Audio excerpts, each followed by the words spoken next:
তারেক রহমানের নেতৃত্বে আবার আমরা ফ্যাসিবাদী হাসিনাকে হটিয়ে এই দেশে নির্বাচন আদায় করেছি এবং এই নির্বাচিত সংসদ নিয়ে বসেছি। পালিয়ে থাকা ফ্যাসিবাদের সমর্থক ভোটারদের মধ্যে যারা বিরাজ করেন তারা এবার কোথায় ভোট দিয়েছেন আমরা জানি না।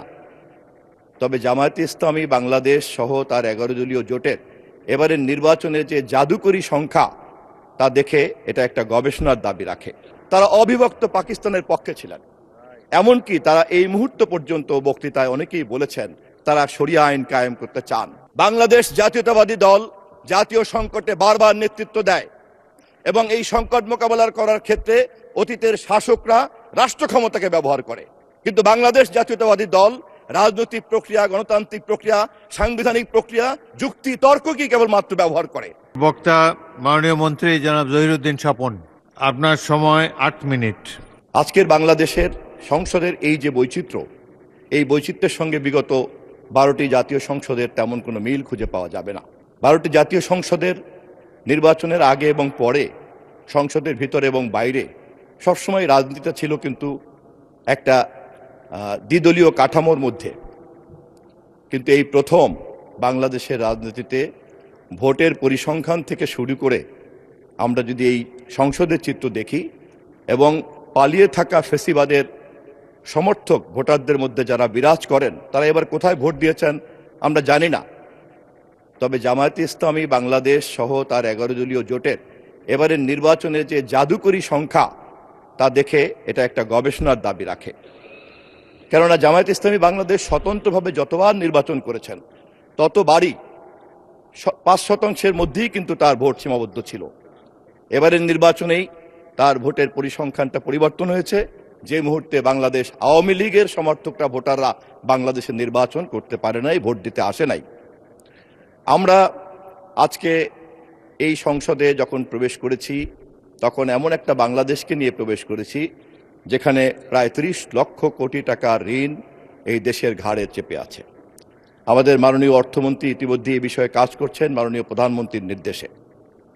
আমাদের বিদ্যুৎ মন্ত্রী দায়িত্ব নেওয়ার পরেই মধ্যপ্রাচ্যের যুদ্ধের সংকট মোকাবেলা করছেন এবং হরমুজ প্রণালী দিয়ে যে সমস্ত দেশে জ্বালানি রপ্তানি করে বা আমদানি করে সেই সমস্ত দেশ সকলেই এই সংকটের মধ্যে পড়েছে এবং সবাই হাবুডুবু খাচ্ছে এই সংকট সমাধান করার জন্য। ইতিমধ্যেই বিরোধী দলের সমর্থন সহ আমরা এই বিষয়ে সংসদে একটা জাতীয় ঐক্যমত তৈরি করতে পেরেছি এই সংকট কিভাবে মোকাবেলা করা যায়। আমি আমার বক্তব্যের এই প্রসঙ্গে বিরোধী দলকেও ধন্যবাদ জানাচ্ছি। আমরা শেয়ার বাজারের দিকে যদি তাকাই দেখব আমরা যেদিন ক্ষমতা নিয়েছি সেদিনও পর্যন্ত দৈনিক টার্নওভার ছিল 500 কোটি টাকার মতো। গতকালকেও আমি খবর নিলাম এটা এখন 1000 কোটি টাকায় উন্নীত হয়েছে। রেমিটেন্সের খবর নিতে গিয়ে দেখলাম সেখানেও উন্নতির একটা ছোঁয়া লেগেছে। কিন্তু 30 লক্ষ কোটি টাকার বাজেটের ঋণের বোঝা মাথায় নিয়ে আমাদের মাননীয় অর্থমন্ত্রী 8 লক্ষ কোটি টাকার বাজেট হয়তো আগামী 1 মাস পরে পেশ করতে যাবেন। আইন শৃঙ্খলা সম্পর্কে আমাদের মাননীয় স্বরাষ্ট্রমন্ত্রী গত কয়েকদিন আগে একটা চিত্র দিয়েছেন। সেই চিত্রে দেখা যাচ্ছে যে খুব শ্রথ গতিতে আইন শৃঙ্খলা পরিস্থিতির একটা উন্নতি ঘটতে যাচ্ছে।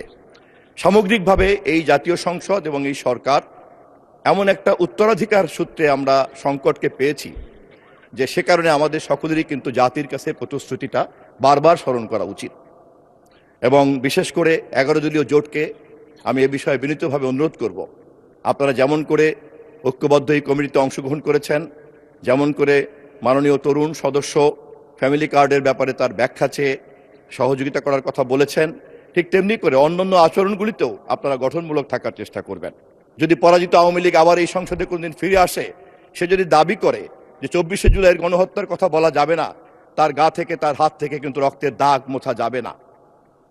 ঠিক তেমনি 11 দলীয় জোটের প্রধান দল হিসেবে জামায়াত ইসলাম সহ তাদের সকল সহকর্মীদের মনে রাখতে হবে যে তারা 1971-এর মহান মুক্তিযুদ্ধের বিরোধিতা করেছিলেন, তারা অবিভক্ত পাকিস্তানের পক্ষে ছিলেন, এমনকি তারা এই মুহূর্ত পর্যন্ত বক্তৃতায় অনেকেই বলেছেন তারা শরিয়া আইন কায়েম করতে চান। আহ্বান রেখেছেন আমাদের মহাসচিবের কাছে এই ব্যাপারে খুব পরিষ্কার একটা ধারণা থাকতে হবে। সংসদে যে উত্তাপ তৈরি হচ্ছে সেই উত্তাপ কেবলই মাত্র কিন্তু এই মুহূর্তের রাজনৈতিক আচরণের সমস্যা না। এই রাজনৈতিক আচরণের সমস্যার গভীর উৎস হচ্ছে কিন্তু আদর্শগত সংকট।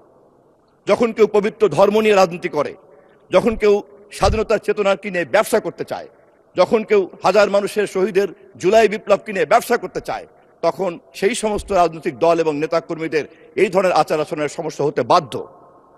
অতএব আজকের যে প্রেক্ষাপটে আমাদের জাতি আমাদের কাছে যে ঐক্য চায়, জাতীয় সংসদে যে ঐক্য চায়, সরকার গঠন করার ক্ষেত্রে আমরা যারা যতটুকু পেরেছি ঐক্যবদ্ধ থেকেছি, বাকিটা সকলে মিলে দেশকে এগিয়ে নিয়ে যাব, সেই কাজ করতে চাইলে পরে আমাদেরকে বিরোধী দলকে সহযোগিতা করতে হবে।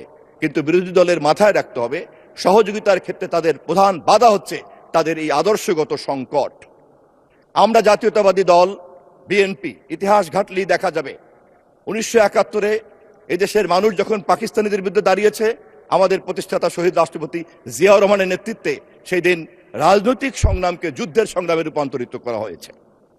1975-এর পরে যখন জাতি সংকটে পড়ল, তখন আবার আমরা দেখলাম বাংলাদেশ বনাম আওয়ামী লীগের সৃষ্ট সংকট যখন মুখোমুখি দাঁড়ালো, সিপাহী জনতার বিপ্লবের মধ্য দিয়ে আবার আমাদের শহীদ রাষ্ট্রপতি জিয়াউর রহমান সেই সংকট সমাধান করলেন। 1982-তে এরশাদ যখন আমাদের ভোটাধিকারকে কেড়ে নিয়ে দীর্ঘদিন অবৈধভাবে শাসন করলো, গুলি করে মানুষ মারল, তখনও দেশনেত্রী বেগম খালেদা জিয়ার নেতৃত্বেই জনগণ বনাম স্বৈরাচারের এই যুদ্ধে আমরা বিজয় লাভ করেছি। 2024-এ একই ঘটনা, তারেক রহমানের নেতৃত্বে আবার আমরা ফ্যাসিবাদী হাসিনাকে হটিয়ে এই দেশে নির্বাচন আদায় করেছি এবং এই নির্বাচিত সংসদ নিয়ে বসেছি। মাননীয় মন্ত্রী 2 মিনিটে শেষ করেন। 2 মিনিটে শেষ করেন। জি, বাংলাদেশ জাতীয়তাবাদী দল জাতীয় সংকটে বারবার নেতৃত্ব দেয় এবং এই সংকট মোকাবেলা করার ক্ষেত্রে অতীতের শাসকরা রাষ্ট্র ক্ষমতাকে ব্যবহার করে, কিন্তু বাংলাদেশ জাতীয়তাবাদী দল রাজনৈতিক প্রক্রিয়া, গণতান্ত্রিক প্রক্রিয়া, সাংবিধানিক প্রক্রিয়া, যুক্তি তর্ককেই কেবলমাত্র ব্যবহার করে। আজকে পার্লামেন্টও তার প্রমাণ। এই জামাত ইসলামকে অতীতের সরকারের মধ্যে কারা কারা কি করেছে তারা তা জানেন। আর বাংলাদেশ জাতীয়তাবাদী দল তাদের সঙ্গে ফ্যাসিবাদের কাছ থেকে রক্ষা করে তাদের নাগরিক অধিকারকে ফিরিয়ে দেওয়ার কাজে যেমন সহযোগিতা করেছি, তেমনি আবার আজকের বাংলাদেশে যখন স্বাধীনতা যুদ্ধের চেতনার ভিত্তিতে, মুক্তিযুদ্ধের চেতনার ভিত্তিতে গণতন্ত্রকে প্রাতিষ্ঠানিকীকরণ করতে হবে, সংসদকে কার্যকরী করতে হবে এবং তারেক রহমানের নেতৃত্বে জনগণের এই স্বপ্ন পূরণ করার কাজে সরকারি দল বিরোধী দলের একটা যৌথ দায়িত্ব পালন করতে হবে, তখন সেই দায়িত্ব তাদের কাছে আমরা প্রত্যাশা করি। বাংলাদেশ জাতীয়তাবাদী দলের এই কর্মকাণ্ডকে সম্মান করেই আমি অনুরোধ করব বিরোধী দলকে যে জুলাইয়ের সমস্ত রক্তের দাগ আওয়ামী লীগ মুছে না ফেলা পর্যন্ত এই বিতর্কের যেমন মীমাংসা হবে না, 71-এর গণহত্যার প্রশ্নেও একটি গ্রহণযোগ্য অবস্থান তারা না নেওয়া পর্যন্ত এই বিতর্ক চলতেই থাকবে। তবে আশার দিক হচ্ছে এই যে বাংলাদেশ জাতীয়তাবাদী দল একদিকে এই বিতর্ক চালিয়ে যাবে, তা সংবিধানের মধ্যে, সংসদের মধ্যে, গণতন্ত্রের মধ্যে এবং রাজনৈতিক প্রক্রিয়ার মধ্যে, এর বাইরে তা যেতে দিবে না, কিন্তু আপোষ করা হবে না। এই প্রেক্ষাপটে দাঁড়িয়েই আমি মহামান্য রাষ্ট্রপতিকে ধন্যবাদ জানাতে চাই, তিনি তারেক রহমানের এই সরকারকে যেভাবে উপস্থাপন করেছেন তার উদ্বোধনী বক্তৃতায়। ধন্যবাদ মহামান্য রাষ্ট্রপতি, ধন্যবাদ স্পিকার সাহেব।